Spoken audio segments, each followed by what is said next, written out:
The blue light from 12 different star systems reflected off the crystal walls of the throne room. Empress Lyrana sat on her black stone chair, her forearms moving as she studied the glowing pictures floating in the air. Her skin looked like broken glass, sharp and cold. She had ruled the Valerian Empire for 300 years, and no one had ever said no to her. "Show me the humans again," she said to her advisor. The pictures changed. Now they showed a small, blue planet far away from the center of the galaxy. Earth looked peaceful from space, with white clouds and green land. But the Empress was not interested in how pretty it looked. "They call themselves humans," the advisor said. His voice shook, a little. "Our scouts say they are weak. They only discovered space travel 50 years ago." Empress Lyrana's red eyes grew narrow. "Then why are you afraid?" The advisor touched a control, and new pictures appeared. These showed human ships and space stations. The ships were big and gray, covered in weapons and thick armor. The space stations looked like metal cities floating in space. "They build fast," the advisor said. "Too fast. 50 years ago they had nothing. Now they have colonies on 17 worlds. Each colony has these big ships protecting it." "Ships?" Empress Lyrana laughed, but it was not a happy sound. "How many ships can a primitive race have?" "We think maybe 50 or 60, the advisor said, "but these ships are strange. They call them supercarriers. Each one is as big as our largest battleship, but they seem to carry many smaller ships inside." The Empress stood up. She was very tall, much taller than a human. 50 ships? I have crushed empires that had thousands of ships. Send them a message. Tell them to surrender now, or I will destroy them all." Far away, on the human ship called UES Incheon, Admiral Do-Hyun Kim was drinking coffee and reading reports. He was 45 years old with gray hair and tired eyes. He had been expecting this day for a long time. "Admiral," Captain Minji Park said as she walked into his office, "we have a message from the Valerian Empire." Admiral Kim put down his coffee cup. "Let me guess. They want us to surrender." Captain Park nodded. She was young, maybe 30, with dark hair tied back. "They're giving us 72 hours. We have to give up 12 of our colonies and surrender our entire fleet. And if we don't, they will destroy us." Admiral Kim was quiet for a moment. Then he smiled. But it was not a nice smile. "Send a message back. Tell the Empress we decline." Captain Park looked surprised. "Sir? Just that?" "Just that." 2 hours later, the Valerian messenger ship jumped away from human space. Captain Park watched it go on her screen. Then she walked to the communication center and started listening to Valerian radio signals. "What are you doing?" Commander Tae-Hyung Lee asked. He was the ship's planning officer, smart and careful. "Learning," Captain Park said. "The Valerians think we only have about 50 ships." Commander Lee looked at the data on his screen. It showed the positions of human ships all across the galaxy. There were many, many more than 50. "Should we tell them they're wrong?" "No," Admiral Kim said as he joined them. "Let them keep thinking that." On the Valerian home world, Empress Lyrana received the human answer. For a moment, she could not speak. No one had ever said no to her before. "Destroy them," she said finally. "Send the conquest fleet, 200 battleships, 800 support ships. I want every human world burned to ash." "Your Majesty," General Korthak said. He was her best military commander, covered in scars from 100 battles. "Perhaps we should learn more about these humans first." "Learn what?" the Empress screamed. "They are primitives, insects. Send the fleet now." General Korthak bowed. "As you command." Back on the UES Incheon, Admiral Kim called a meeting with his senior officers. They sat around a big table in a room with no windows. "The Valerians are mobilizing," he said. "Our scouts report 200 battleships heading our way." 200? Captain Park said. That's a lot. It would be, Admiral Kim said, if we only had 50 ships. He touched a control, and the room filled with holographic displays. They showed human ships spread across dozens of star systems. But these were not the ships the Valerians had seen. These ships were hidden in asteroid fields behind moons, in the empty space between stars. Operation Deep Harbor has been running for 30 years, Admiral Kim said. Every human colony was just the visible part. The real work was happening, where no one could see. Commander Lee studied the numbers. 1,000 supercarriers? 1,000, Admiral Kim confirmed. Each one carries 500 fighter ships and 50 support vessels, but that's not the best part. Captain Park was starting to understand. They've been building more ships. Every supercarrier is a factory, Admiral Kim said. For 30 years, they've been making new ships, training new crews, building new weapons. The Valerians think they're facing 50 human ships. They're really facing over 100,000. The room was very quiet. Even the officers who knew about Operation Deep Harbor had not known the full scale. Why so many? Captain Park asked. Admiral, Kim's face became serious. Because we learned about the Valerians 20 years ago. Our deep space monitors detected their empire. We knew that someday someone like them would find us. We decided to be ready. Commander Lee looked at the star charts. What are your orders, Admiral? Send the activation signal, Admiral Kim said. All supercarriers are to begin moving toward Valerian space. It's time to show them what humans can do when we're properly motivated. Across human space, in hidden bases and secret shipyards, warning lights began to flash. Captains who had been waiting for years opened sealed orders. Engineers started massive engines that had been cold. For decades, weapons that had been built in secret were loaded and armed. The Valerian Empire had expected to fight 50 human ships. Instead, they were about to face the largest military force the galaxy had ever seen. And the humans were not planning to defend their colonies.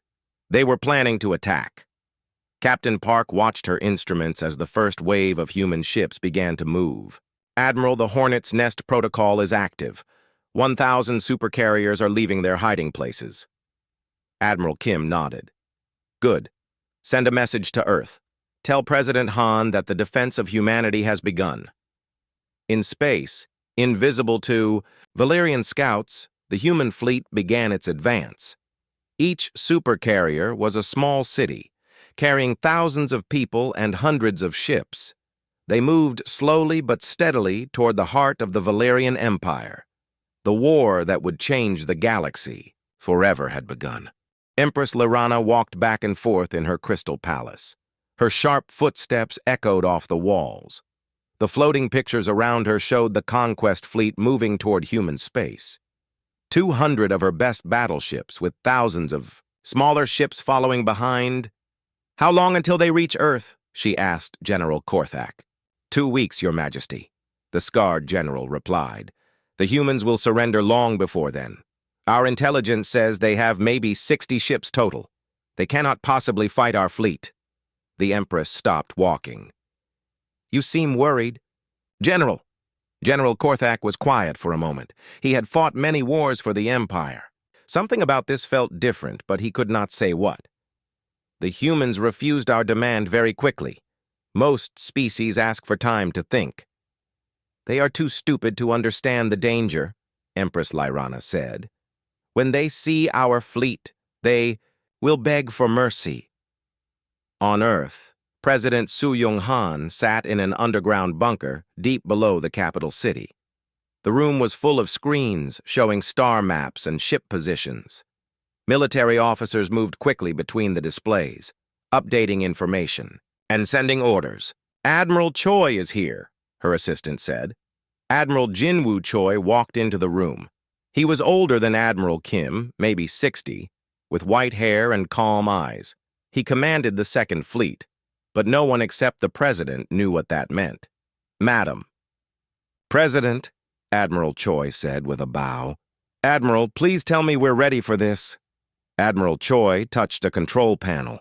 The main screen changed to show a map of the galaxy. Red dots marked Valerian ships moving toward human space. Blue dots showed human positions. There were many more blue dots than red ones. Operation Deep Harbor is fully active, Admiral Choi said. All supercarriers have left their hiding places. The Valerians still think they're fighting a small, weak fleet. Dr. Yuna Shin stepped forward. She was the chief scientist for the human military, a thin woman with sharp eyes.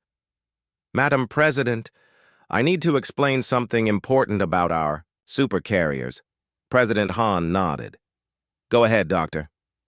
Dr. Shin touched her tablet and new pictures appeared on the screen. They showed the inside of a human supercarrier. It looked like a floating city with factories, living areas, and huge ship bays. Each supercarrier is not just a warship, Dr. Shin said. It's a complete industrial center. It can build new ships, repair damaged ones, make weapons and supplies, even grow food. A supercarrier can operate alone for years without any help from home. How many do we have? President Han asked, though she already knew the answer. 1,000 supercarriers are now active, Admiral Choi said, but each one has been building more ships for 30 years. Right now, we have about 100,000 combat ships ready for battle. President Han was quiet. Even she had not known the exact numbers. 100,000? The Valerians have never seen anything like our manufacturing system, Dr. Shin explained. Their ships are built in fixed shipyards that take years to construct a single vessel. Our supercarriers can build a new fighter ship in 6 hours. Admiral Choi brought up another display. This is the Hwaseong shipyards, hidden in an asteroid belt. The Valerians don't know it exists. It's been producing ships for 25 years. The screen showed a massive structure built inside hollowed out asteroids. Ships moved in and out like busy insects. The scale was enormous. How many ships has Hwaseong produced? President Han asked. About 15,000, including 50 new supercarriers, Admiral Choi said. In Valerian space, War Commander Vextar led a scout group toward the outer edge of human territory. He commanded 12 fast ships, designed to gather information about enemy positions. Vextar was young for a Valerian, only 80 years old, but he was smart and careful. Commander, his sensor officer said, I'm detecting unusual readings in the asteroid field ahead. What kind of readings? Metal structures. Very large ones. But they don't match any known human designs. Vextar studied his instruments. Take us closer, but stay hidden. The Valerian scout ships moved carefully through the asteroid field. What they found made no sense. Hidden among the rocks was a huge complex of metal structures, connected by tunnels and defended by weapon platforms. Commander, the sensor officer said, his voice shaking. Those aren't human structures. They're shipyards, active shipyards. Vextar watched through his ship's cameras as massive vessels moved through the complex. They were larger than anything in the Valerian fleet, and there were dozens of them.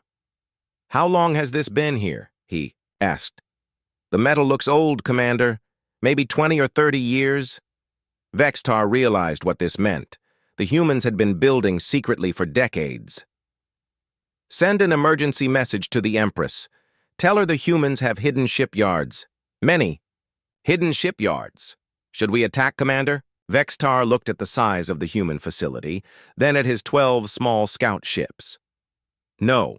We need to get this information back alive. On the UES Seoul, Commander Taehyung Lee watched the Valerian scouts on his screens. The human ship was hidden, behind a large asteroid invisible to Valerian sensors. Should we stop them? His weapons officer asked. No, Commander Lee said. Let them see. Let them report back to their Empress. Fear is a weapon, too. The Valerian scouts jumped away toward their home space. Commander Lee opened a communication channel to Admiral Kim. Admiral, the Valerians have discovered Hwaseong. They're heading home with the information. Good. Admiral Kim's voice came through the speakers. How long until they realize the truth? Commander Lee checked his calculations. When they see all our hidden shipyards, maybe a week. When they understand what they're really facing, maybe never. Back in the Crystal Palace, Empress Lyrana received War Commander Vexatar's report. She read it 3 times before speaking. "This cannot be correct," she said to General Korthak. "The humans are primitives. They cannot have facilities like this." General Korthak studied the pictures Vexatar had sent. The human shipyards were larger and more advanced than anything the Valerian Empire had built. "Your Majesty," he said carefully, "perhaps we should reconsider our attack." "No!" Empress Lyrana screamed. "I will not be frightened by pictures. Send more scouts. Find out how many ships they really have." Over the next 3 days, Valerian scout groups spread across human space. What they found terrified them. Hidden shipyards in dozens of star systems, massive weapon platforms guarding empty space, and ships. So many ships that the scouts could not count them all. Each report that reached Empress Lyrana was worse than the last. The humans were not primitives. They were an industrial power that had been preparing for war for decades. "Your Majesty," General Korthak said during an emergency meeting, "our scouts have found evidence of over 500 human shipyards. Each one is actively producing warships." "How many ships do they have?" the Empress asked. General Korthak was quiet for a long moment. "We estimate at least 50,000 combat vessels, possibly many more." The throne room fell silent. Empress Lyrana had expected to crush a weak species with a few dozen ships. Instead, she was facing the largest military force in the galaxy. "Your Majesty," one of her advisors said, "perhaps we should offer peace terms." Empress Lyrana turned to look at him.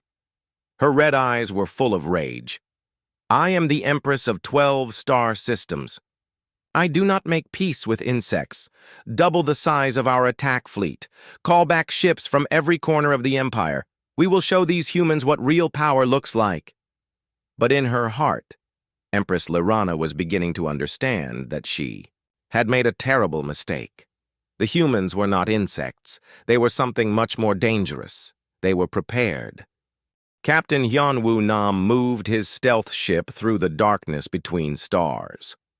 The UES Ghost was painted black and covered with special materials that made it invisible to most sensors. Nam was 35 years old, thin and quiet, perfect for secret missions. "Captain," his sensor officer whispered, "Valerian scout ships ahead, 3 of them."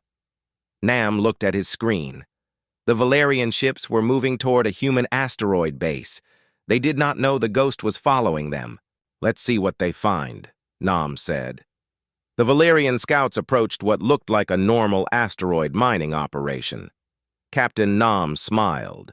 The humans had gotten very good at hiding their real activities. What the Valerians thought was a small mining base was actually a major shipyard.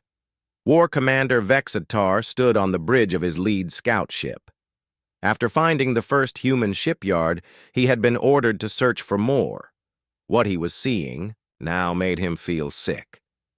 "How many ships are docked there?" he asked his sensor officer. 30 large vessels, Commander. Each one is bigger than our battleships."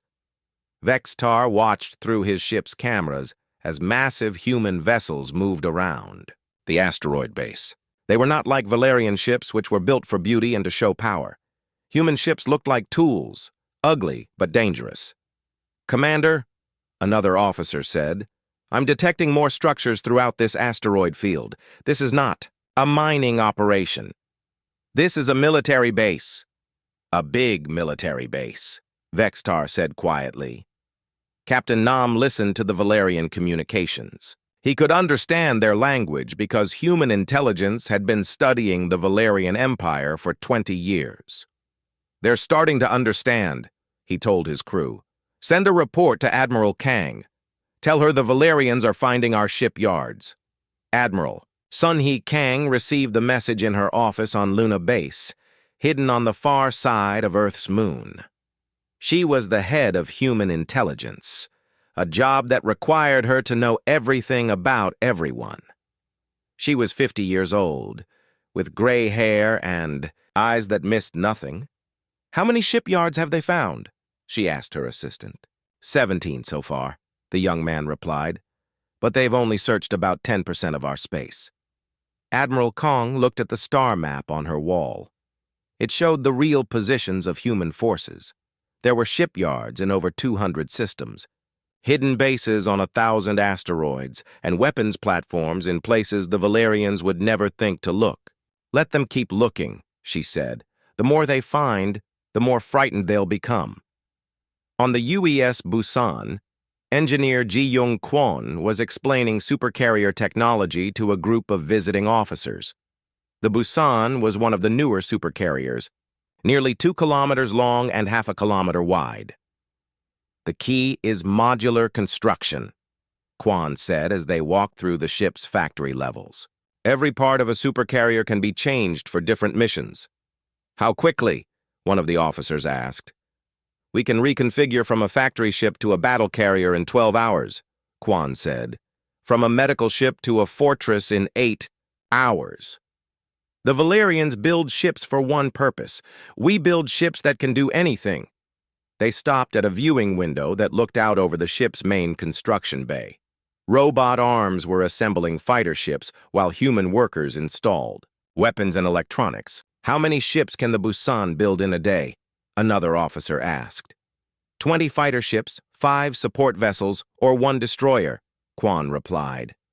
"We've been doing this for 25 years. The Valerians have no idea what we're capable of." In the Valerian Empire's capital system, Empress Lorena held an emergency meeting with her military commanders. The reports from the scouts kept getting worse. "Show me the numbers again," she ordered. General Korthak activated a holographic display. "Our scouts have confirmed human shipyards in 150 systems. Each shipyard appears to be actively producing warships." "How many ships is that?" "Conservative estimate, 75,000 combat vessels. Optimistic estimate, over 100,000. The throne room was silent except for the humming of the displays. Empress Lirana had ruled an empire of 12 star systems for 3 centuries. She had never faced an enemy with this kind of industrial power. "What about their technology?" she asked. "Advanced," General Korthak said. "Their ships use modular design principles we don't understand. A human supply ship can become a battleship by changing its modules." "That's impossible. We have video. Evidence, Your Majesty." War Commander Vextar stepped forward. "Your Majesty, I've been studying human tactical doctrine. They don't fight like us. We try to capture territory and hold it. They destroy enemy capabilities and move on." "What does that mean?" "It means they're not planning to invade our worlds," Vexatar explained. "They're planning to destroy our ability to make war, our shipyards, our supply bases, our communication centers." Supreme Admiral Zenthor, the Empire's highest military commander, had been quiet during the meeting. Now he spoke. "Your Majesty, I request permission to withdraw our attack fleet." Empress Lyrana turned to stare at him. "Withdraw?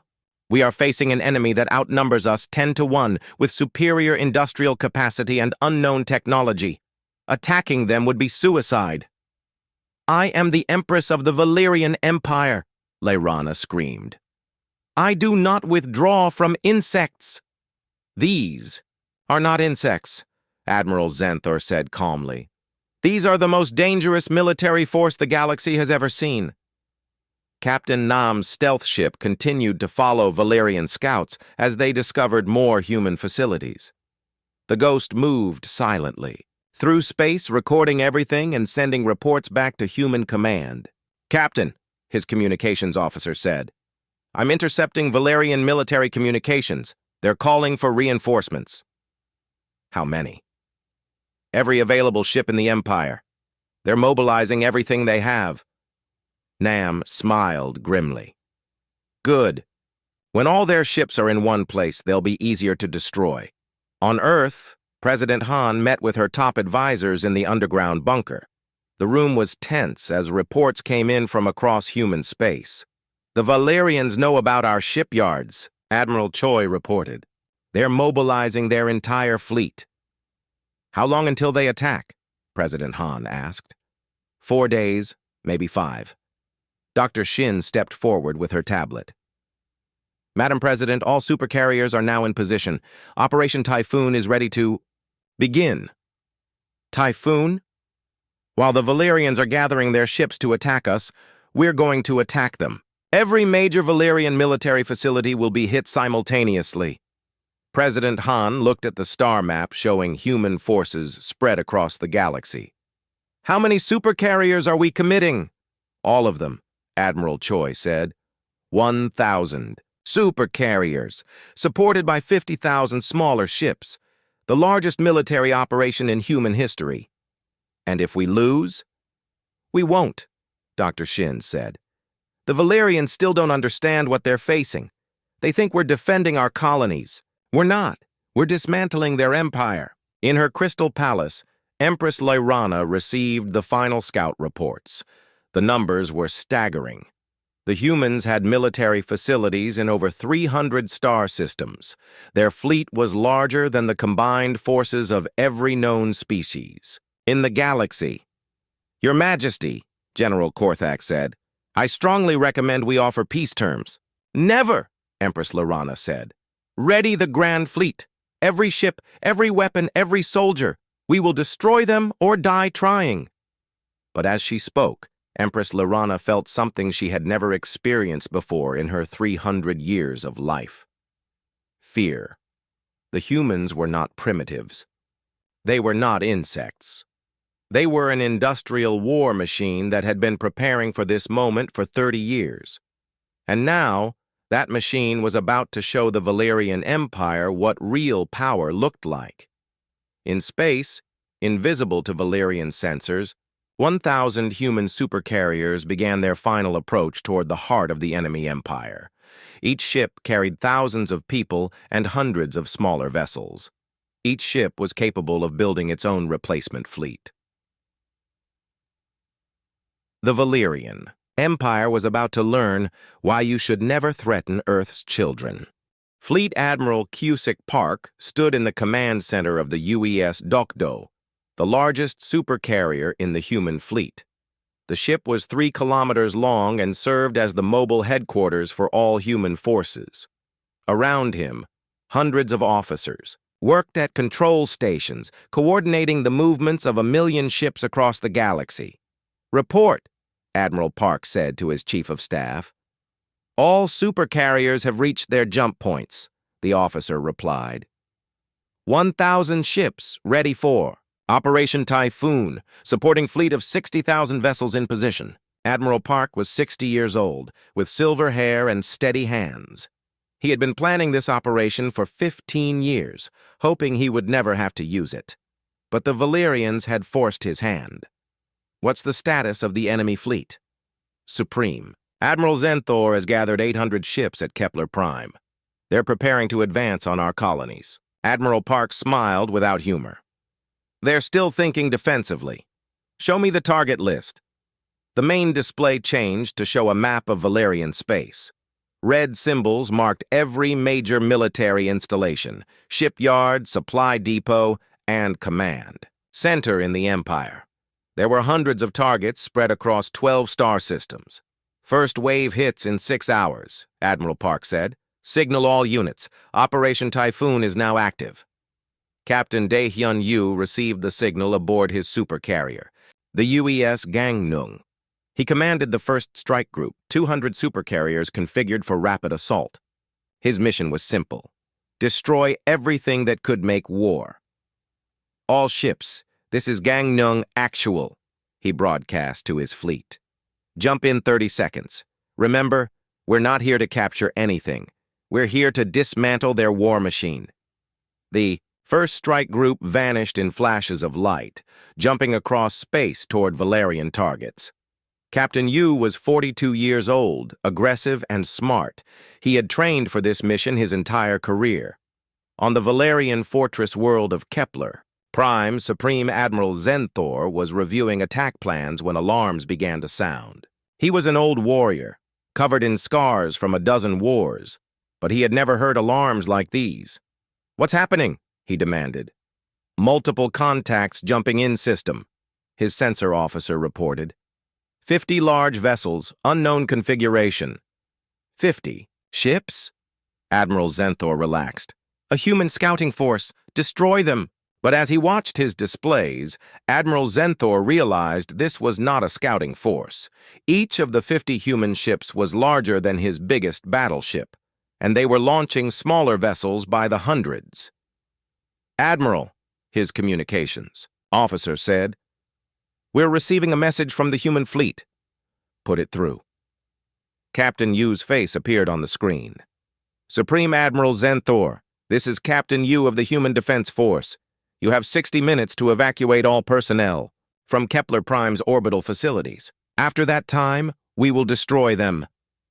"You dare threaten me?" Admiral Zenthor snarled. "I'm not threatening you," Captain Yu replied calmly. "I'm giving you a chance to save lives. Your orbital defenses will be destroyed. That's not a threat. That's a fact." The transmission ended. Admiral Zenthor stared at his displays as human fighter ships swarmed around his fortress.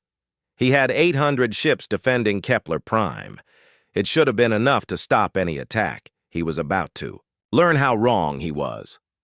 Commodore Heejin Song managed the logistical miracle that made Operation Typhoon possible. From her command post on the UES Jejudo, she coordinated supply lines that stretched across the entire galaxy.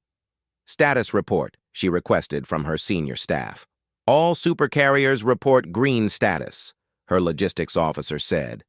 "Ammunition at 100%, fuel at 95%, food and supplies sufficient for 6 months independent operation."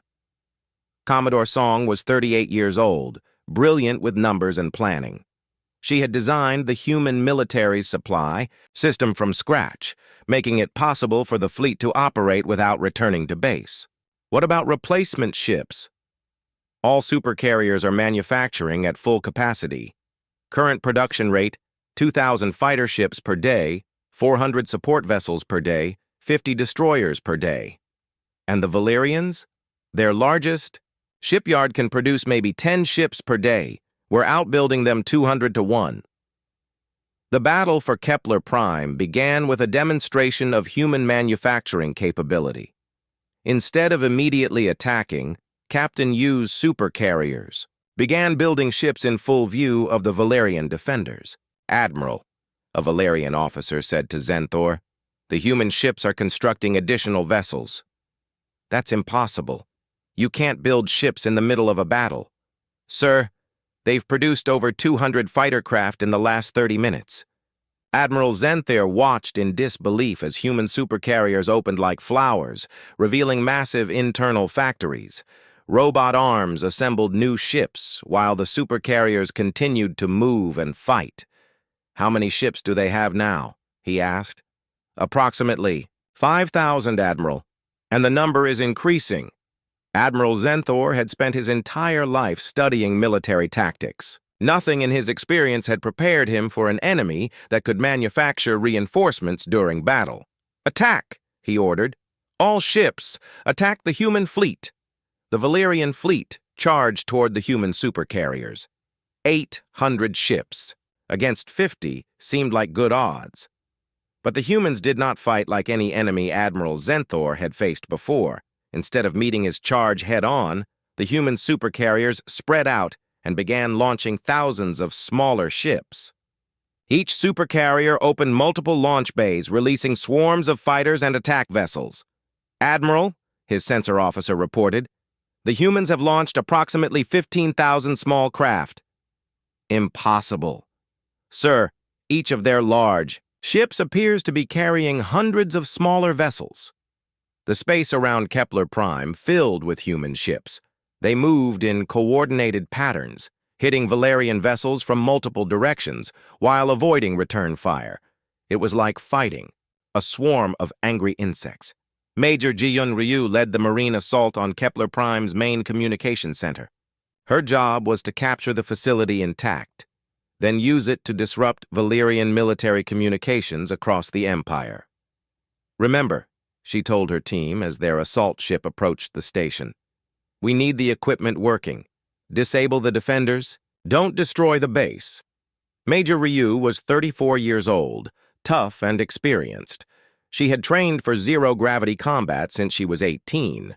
Her assault team was equipped with powered armor and weapons designed for fighting in space. The attack on the communications center was swift and precise. Human Marines cut through the station's hull with industrial cutting tools, then swarmed through the corridors. The Valyrian defenders were brave but unprepared for human tactics. "Major," one of her sergeants reported, "we have control of the main communication array." "Excellent. Begin jamming all Valyrian military frequencies. Make sure they can't coordinate their defense." Within 2 hours of the battle's start, Valyrian forces on Kepler Prime could no longer communicate with each other or with their command structure. Each ship fought alone, without support or coordination. Admiral Zenthor watched his fleet being destroyed piece by piece. The humans did not fight like warriors. They fought like engineers, systematically dismantling his defenses with ruthless efficiency. "Admiral," his communications officer said, "we've lost contact with the orbital platforms. The humans have captured our communication center." "What about our ships?" 40% destroyed, 30% damaged. The human fleet appears to be undamaged. Admiral Zenthor could not understand how this was possible. His forces outnumbered the human ships 16-1. But the humans were not fighting ship against ship. They were fighting with thousands of small craft supported by mobile factories that could replace losses instantly. "Sir," his sensor officer said, "the human ships are withdrawing." Admiral Zenthor looked at his displays. The human supercarriers were indeed pulling back, but they left behind a cloud of smaller vessels that continued to attack his remaining ships. "Are they retreating?" "No, sir. They're moving to their next target." Admiral Zenthor realized with horror what this meant. The humans were not trying to conquer Kepler Prime. They were just here to destroy his fleet and military capabilities. Once that was done, they would move on to their next target. "How long did this battle last?" he asked. 6 hours, Admiral. In 6 hours, the humans had destroyed the largest military base in the Valyrian Empire and eliminated 60% of his fleet. And they were just getting started. Captain Yu's supercarriers jumped away from Kepler Prime, leaving behind a few hundred ships to finish cleaning up. Their next target was the Valyrian Naval Academy on Proxima Station. "All ships, good work," Captain Yu broadcast to his fleet. "Next jump in 30 minutes. Remember, we have 200 more targets to hit." Back on the UES Docto, Admiral Park received reports from strike groups across Valyrian space. The pattern was the same everywhere. Human forces appeared suddenly, destroyed key military installations, then moved on to the next target. "Status report," Admiral Park requested. "First wave has hit 50 targets. All objectives achieved with minimal losses. Valyrian military communications are down in 6-star systems." Admiral Park nodded with satisfaction. The Valyrians had thought they were facing a primitive species with a few dozen ships. Empress Lorena stood in her crystal palace, watching the star map as red symbols disappeared one by one. Each symbol represented a major military installation in her empire. In 12 hours, the humans had destroyed 40% of her military infrastructure. "How is this possible?" she asked General Korthak. The old general looked exhausted. He had been coordinating the defense of 12 star systems against an enemy that seemed to be everywhere at once. "Your Majesty, the humans are not fighting a traditional war. They appear, destroy our facilities, then vanish before we can respond. Our fleets cannot catch them. Then gather all our ships in one place. Force them to fight. We tried that at Kepler Prime. Admiral Zenthor lost 600 ships. The humans lost maybe 50. Empress Lyrana turned to stare at him. 600 ships? The humans have a completely different approach to warfare. Instead of trying to hold territory, they simply destroy our ability to make war, and their ships can manufacture replacements faster than we can destroy them. Admiral Woojin Lim commanded the Deep Strike Force, the human units responsible for hitting targets deep, inside Valyrian space. His supercarrier, the UES Ulsan, was one of the newest and fastest in the fleet.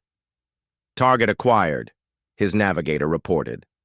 Proxima Station shipyards, main production facility for the Valyrian fleet. Admiral Lim studied the massive orbital complex through his ship's cameras. Proxima Station was the size of a small moon, with hundreds of construction bays and thousands of workers. It was protected by a fleet of 200 ships and orbital defense platforms. "Begin the harvest," Admiral Lim ordered. The human attack on Proxima Station was unlike anything the Valyrians had seen before. Instead of simply destroying the facility, human ships began systematically dismantling it. Industrial cutting ships broke apart the station's hull while salvage vessels collected useful materials. "Admiral!" the station commander called desperately. "The humans are stealing our shipyard!" "That's impossible," Admiral Zenthor replied from his command ship. "You can't steal a space station." But the humans were doing exactly that. Within 6 hours, they had harvested enough materials from Proxima Station to build 3 new supercarriers. The Valyrian construction facility was reduced to scrap metal and empty space. Captain Sungmin Ko led the special operations teams that captured key Valyrian facilities. Unlike the regular forces that destroyed everything they found, Ko's teams were trained to take control of important installations and use them against the enemy. "Remember," he told his assault team as they approached a Valyrian communication center, "we need this facility intact. The intelligence people want to use their equipment to monitor enemy communications." Captain Ko was 36 years old, calm and precise. His teams used powered armor and cutting tools to break through enemy defenses like they were opening cans. The assault on the communications center was swift and brutal. Human Marines cut through the station's defenses with industrial equipment, treating the enemy fortifications like obstacles to be removed rather than positions to be captured. "Captain," his sergeant reported, "we have control of the main communication array. The technical team is installing our monitoring equipment now." "Good. How long until we can intercept all Valyrian military communications in this sector?" 12 hours, sir. War Mistress Nyxara was responsible for coordinating the defense of the Valyrian Empire's core systems. She was a brilliant strategist, but she had never faced an enemy like the humans. "Show me their attack pattern," she ordered her staff. The holographic display showed human forces striking throughout Valyrian space. There was no pattern, no clear strategy she could counter. The humans seemed to be hitting every military target. "Simultaneously, how many of their ships have we destroyed?" she asked. "Approximately 4,000, her intelligence officer reported. "And how many do they have left?" "Unknown, War Mistress. Our scouts report new human ships appearing constantly. They seem to be manufacturing vessels faster than we can destroy them." Nyxara stared at the display. In 30 years of military service, she had never seen anything like this. The humans were fighting with the resources of an entire industrial civilization. "What about their main fleet?" "We cannot locate it, War Mistress. The humans appear to be operating from mobile bases that can move and hide throughout space." Major Ji-hyun Ryu led the assault on the Valyrian Military Academy on Koreth Prime. Her mission was to capture the facility's tactical computer systems, which contained detailed information about Valyrian military doctrine and ship positions. "The academy is heavily defended," her lieutenant reported. 300 guard troops and automated defense systems. Major Ryu studied the tactical display. The academy was built into a mountain with multiple levels and strong defenses. A traditional assault would take days and cost many lives. "We're not doing a traditional assault," she said. "Bring up the mining equipment." The human attack on the academy shocked the Valyrian defenders. Instead of fighting through the fortified entrance, human Marines used industrial mining lasers to cut new entrances directly through the mountain. "They're coming through the walls!" a Valerian officer shouted into his communicator. Within 4 hours, Major Ryu's Marines had captured the entire facility.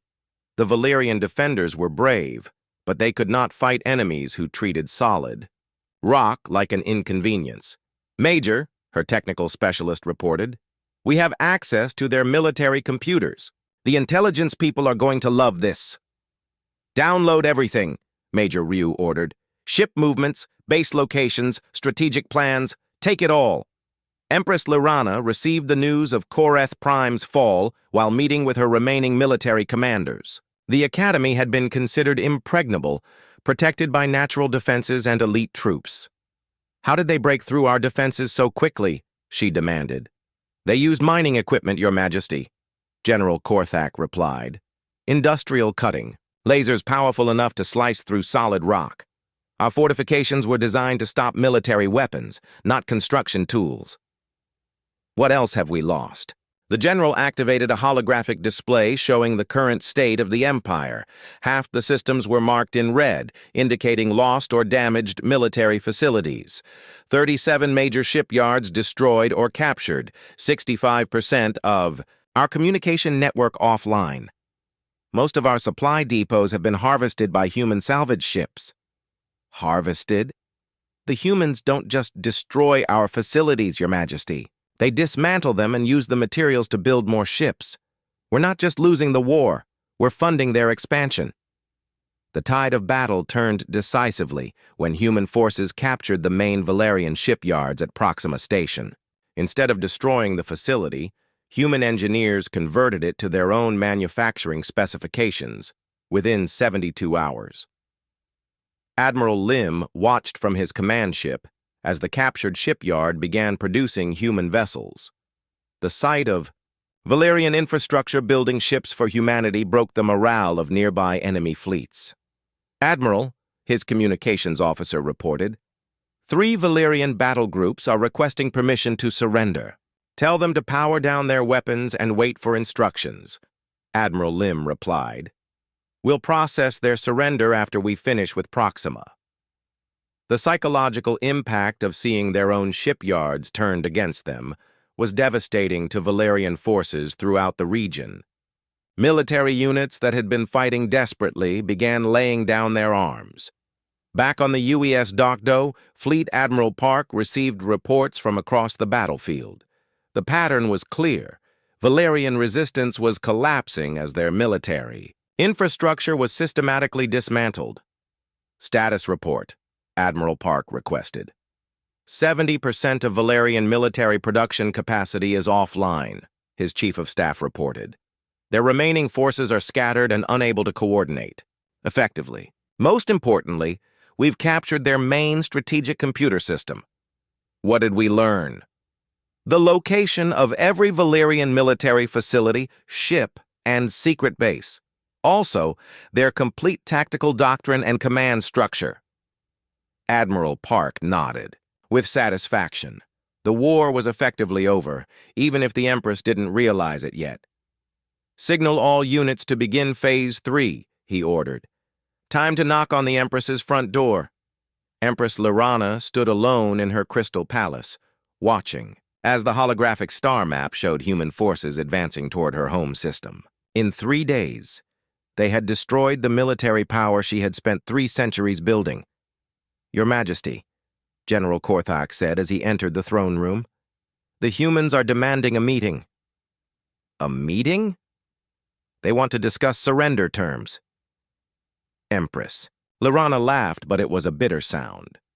"Surrender terms? They want us to surrender?" "No, Your Majesty. They want to discuss the terms of our surrender to them." For the first time in her 300-year reign, Empress Lirana faced the possibility of defeat. The humans had not conquered her empire. They had simply taken it apart, piece by piece, until nothing remained but her palace and her pride. "What? Are there terms?" she asked quietly. General Korthak consulted his tablet. "Complete withdrawal of all Valerian forces from human space, recognition of human sovereignty over their territories, establishment of a neutral zone between our civilizations, and payment of war reparations." "Reparations?" Admiral Kim's flagship, the UES Incheon, jumped into the Valerian home system, followed by 100 supercarriers. The massive human fleet did not attack the capital world. Instead, they formed a blockade around the system and sent a simple message. Empress Lyrana, this is Admiral Kim of the Human Defense Force. We request a diplomatic meeting to discuss terms of peace. The message was polite but firm. The human fleet waited patiently while the Empress considered her options. Around them, the wreckage of the Valerian Empire floated in space, destroyed ships, abandoned stations, and the broken dreams of conquest. Ambassador Young-Soo Jang prepared for the most important negotiation in human history. He was 50 years, old, calm, and experienced in dealing with alien cultures. He had spent 20 years studying Valerian society, waiting for this moment. Remember, Admiral Kim told him, we're not here to conquer them. We just want them to leave us alone. Ambassador Jang nodded. I understand, Admiral. But they need to understand that threatening Earth has consequences. The meeting took place on a neutral space station built by human construction ships in just 48 hours. The station was a gift to show Valerian leaders that human technology could create as easily as it could destroy. Empress Lyrana arrived with a small escort of guards and advisors. She had ruled 12 star systems for 3 centuries, but now she looked old and tired. Her crystal skin had lost its shine, and her 4 arms moved slowly. Captain Minji Park served as translator and cultural advisor for the human delegation. She had studied Valerian language and customs for years, preparing for first contact. She helped both sides understand each other's words and intentions. Your Majesty, Ambassador Jang said with a respectful bow, we are here to discuss peace between our peoples. Empress Lyrana stared at him with her red eyes. You have destroyed my empire. What is left to discuss? Your empire still exists, Your Majesty. We have only dismantled your military capabilities, your people, your worlds, your culture. All of that remains. Prince Veltar, the Empress's heir, stepped forward. He was younger than his mother, maybe only 200 years old, and more willing to accept the new reality. Ambassador, Prince Veltar said, what exactly do you want from us? Ambassador Jang activated a holographic display showing the terms of peace. Complete withdrawal of Valerian forces from human space. Recognition of human sovereignty over our colonies. Establishment of a neutral zone between our civilizations. And assistance in rebuilding the facilities destroyed during this conflict. You want us to pay for the damage we caused? Empress Lyrana asked. No, Ambassador Jang replied. We want you to help us repair the damage that this war caused to both our peoples. Captain Park explained the human perspective.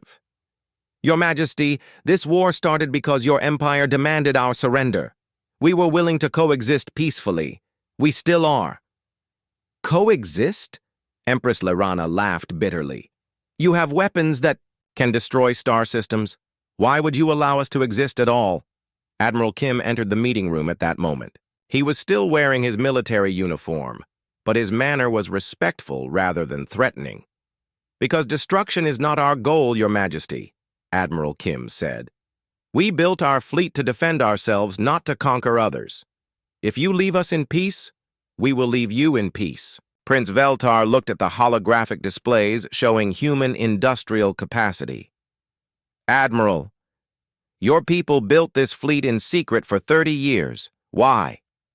Because we knew that someday someone like you would find us, Admiral Kim replied honestly. We detected your empire 20 years ago. We knew you were expansionist and aggressive. We decided to be ready. Ready for what? Ready to defend ourselves. Ready to make the cost of attacking Earth so high that you would choose peace instead. Dr. Yuna Shin joined the meeting to explain human technology and intentions. Your Majesty, our supercarriers are not just weapons. They are mobile cities, capable of supporting human civilization anywhere in the galaxy. We built them to protect our people and our way of life. Your way of life? Empress Lyrana asked. Freedom, Dr. Shin said simply. The right to choose our own path among the stars. Prince Veltar spoke quietly with his mother in the Valerian language. Captain Park translated for the human delegation. Prince is explaining that continued war would mean the complete destruction of their civilization. He's advocating for acceptance of our terms. Empress Lyrana was silent for a long time. Finally, she spoke. Admiral Kim, show me your fleet. Admiral Kim led the Valerian delegation to the observation deck of the space station. Through the transparent walls, they could see the human supercarriers floating in formation around the Valerian home world. Each ship carries 5,000 people, Admiral Kim explained. Scientists, engineers, farmers, teachers, families. They are not just warships. They are communities that can survive and grow anywhere in space. How many people? Prince Veltar asked. 5 million humans live aboard the supercarrier fleet. Another 10 million live in our hidden bases and shipyards. We are not just a military force, Your Majesty.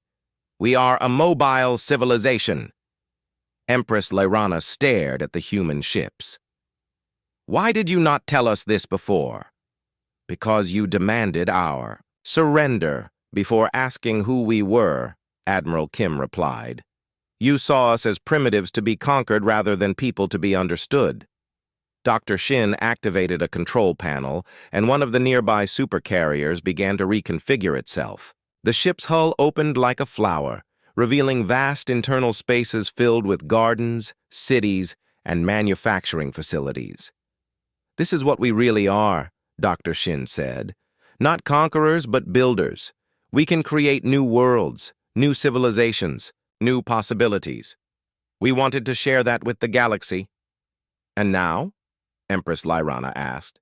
Now we will, Ambassador Jang said.